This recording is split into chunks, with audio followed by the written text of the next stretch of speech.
దృష్టికి తీసుకొస్తున్నది అధ్యక్ష. ఎవరికైనా పేదవాడికి అన్యాయం అయితే హెచ్ఆర్సీకి పోతారు అధ్యక్ష. ఈ హెచ్ఆర్సీ జడ్జినో రిటైర్డ్ జడ్జినో ఇద్దరు సభ్యులతో నియమిస్తారు అధ్యక్ష. గడిచినటువంటి ప్రభుత్వంలో మూడు సంవత్సరాల పాటు హెచ్ఆర్సీ కూడా నియమించలేనటువంటి ఒక దయనీయమైనటువంటి పరిస్థితి గతంలో మనం చూసినాం అధ్యక్ష.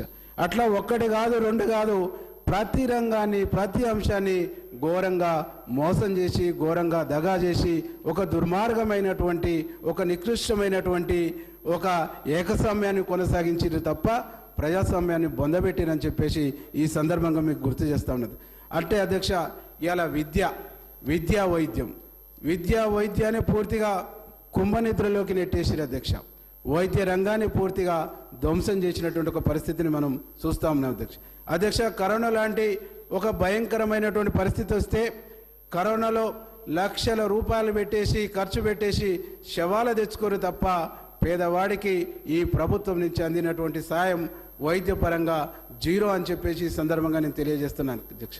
నేను వింటున్న అధ్యక్ష, పక్క రాష్ట్రాలలో ఆరోగ్యశ్రీలో కరోనాను చేర్చి అక్కడ ఉన్నటువంటి పేదవాళ్ళను ఆదుకున్నటువంటి కొన్ని ప్రభుత్వాలు కూడా ఉన్నాయి అధ్యక్ష.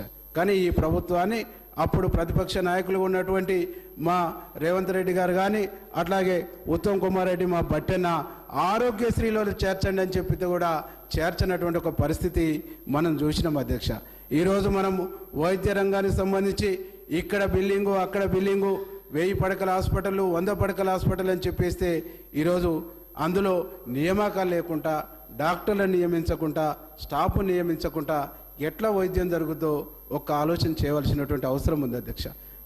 ఈరోజు ఇట్లా చెప్పుకుంటూ పోతే ఒక్క రంగం కాదు అధ్యక్ష, అన్ని రంగాల్ని అన్ని విధాలుగా ధ్వంసం చేసినటువంటి ఒక పరిస్థితి అధ్యక్ష. ఈరోజు అదొక భాగం అయితే ఈరోజు ఉద్యమంలో పాల్గొన్నటువంటి వాళ్ళు ఉద్యమకారుల్ని అనేక రకాలుగా వేధించినటువంటి పరిస్థితి, అనేక రకాలుగా ఇబ్బంది పెట్టినటువంటి ఎవరి మీద గౌరవం లేదు అధ్యక్ష. తెలంగాణ ఉద్యమం అంటే ఇక్కడ సబ్బండ వర్గాలు సబ్బండ కులాలు సబ్బండ వేదికలు పనిచేసినటువంటి ఒక పరిస్థితి ఉంది అధ్యక్ష. ఆ పరిస్థితుల్లో గద్దర్ లాంటి ఒక గొప్ప వాగ్దేయకారుడు, గద్దర్ లాంటి గొప్ప ఉద్యమకారునికి ఘోరమైనటువంటి అవమానం జరిగినటువంటి ఒక విషయాన్ని ఈ సందర్భంగా నేను ప్రస్తావిస్తున్నా అధ్యక్ష. నేను చిన్నప్పుడు నేను చదువుకుంటున్నప్పటి నుంచి చూసిన అధ్యక్ష, గద్దరన్న తెలంగాణ ఐక్యవేదిక, తెలంగాణ జనసభ, తెలంగాణ సంఘర్షణ సమితి అనేక వేదికల ద్వారా తెలంగాణ సమాజాన్ని చైతన్యవంతం చేసినటువంటి వ్యక్తి గద్దర్ గారు, తెలంగాణ సమాజాన్ని చైతన్యపరిచినటువంటి వ్యక్తి గద్దర్ గారు. అట్లాంటి గద్దరన్నను ఘోరంగా అవమానించినటువంటి పరిస్థితి, ప్రగతి భవన్ గేటు దగ్గర 3 గంటలు ఎర్రటెండలో కూర్చున్నటువంటి పరిస్థితిని మనం చూస్తుంటే నిజంగా ఇంత అవమానం ఇంత ఘోరం ఏ ఉద్యమకారులకు జరగొద్దని చెప్పేసి ఈ సందర్భంగా నేను చూస్తున్నా.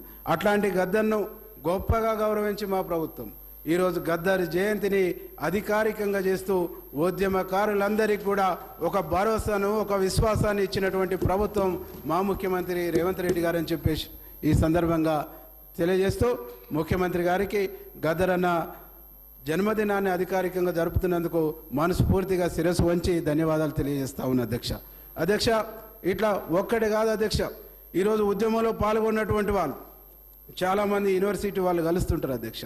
రాజారాం లాంటి వాళ్ళైతే ఉద్యమ జేఏసీని నడిపినటువంటి వాళ్ళు, అట్లాంటి వాళ్ళను కూడా వాళ్ళ పక్కన తిరిగినా కానీ ఘోరంగా అవమానించి ఏ పదవికి ఏ అవకాశానికి నోసుకోకుండా చేసినటువంటి ఒక దుర్మార్గమైనటువంటి పరిస్థితి ఉంది అధ్యక్ష. ఈ దుర్మార్గమైనటువంటి పాలన అంత మోదించాలని చెప్పేసి ఈరోజు ప్రజాపాలన వచ్చింది, ప్రజాప్రభుత్వం ఏర్పడ్డదని చెప్పేసి ఈ సగర్వంగా చెప్తా ఉన్నా అధ్యక్ష. ఇట్లా అనేక రంగాల అధ్యక్ష, ఒక్క రంగం కాదు ఒక్క అంశం కాదు, గురుకుల పాఠశాలలు పెట్టిన అధ్యక్ష. గురుకుల పాఠశాలలో ఇన్ని వందలు అన్ని వందలని లెక్క చెప్పినా ఒక్క గురుకుల పాఠశాలకు కూడా సొంత భవనం లేదు అధ్యక్ష. అధ్యాపకాలు దాదాపు ఆ గురుకుల పాఠశాలల్లో అధ్యాపకులే 10,000 మంది అధ్యాపక పోస్టులు ఖాళీ ఉన్నటువంటి పరిస్థితి ఉంది అధ్యక్ష. ఇంత దయనీయమైనటువంటి పరిస్థితుల్లో 10,000 అధ్యాపక పోస్టులు ఖాళీలు ఉంటే బీదవాళ్ళు ఎస్సీలు ఎస్టీలు బీసీలు ఏ విధంగా చదువుకోవాలో ఒక ఆలోచన చేయమని చెప్పేసి మేము అడుగుతామని అధ్యక్ష.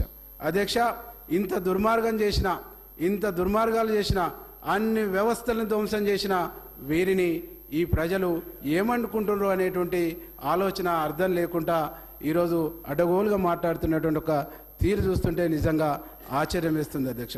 అధ్యక్ష, ఇంకా అనేక అంశాలు ఉన్నాయి అధ్యక్ష, అనేక విషయాలు ఉన్నాయి అధ్యక్ష. కానీ వీరి గురించి ఎంత మాట్లాడినా తక్కువనే అనిపిస్తుంది అధ్యక్ష. దాంతోపాటు ఈరోజు ఉద్యోగ నియామకాల్లో చాలా అవకతవకలు అధ్యక్ష. దాదాపు పేపర్ లీకేజీలు మనం చూసినాం అధ్యక్ష. కనీసం ఎగ్జామ్ పేపర్ దిద్దలేనటువంటి దయనీయమైనటువంటి పరిస్థితి అధ్యక్ష. పరీక్షలు నిర్వహించలేకపోయారు.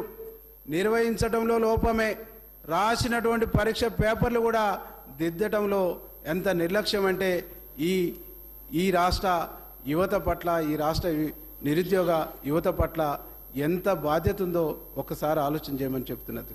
ఇంత బాధ్యత రహితంగా వ్యవహరిస్తున్నటువంటి వీరిని ప్రజలు ఈసడించుకున్న, ప్రజలు తిరస్కరించిన, ఇంకా ఆలోచన మారకుంటే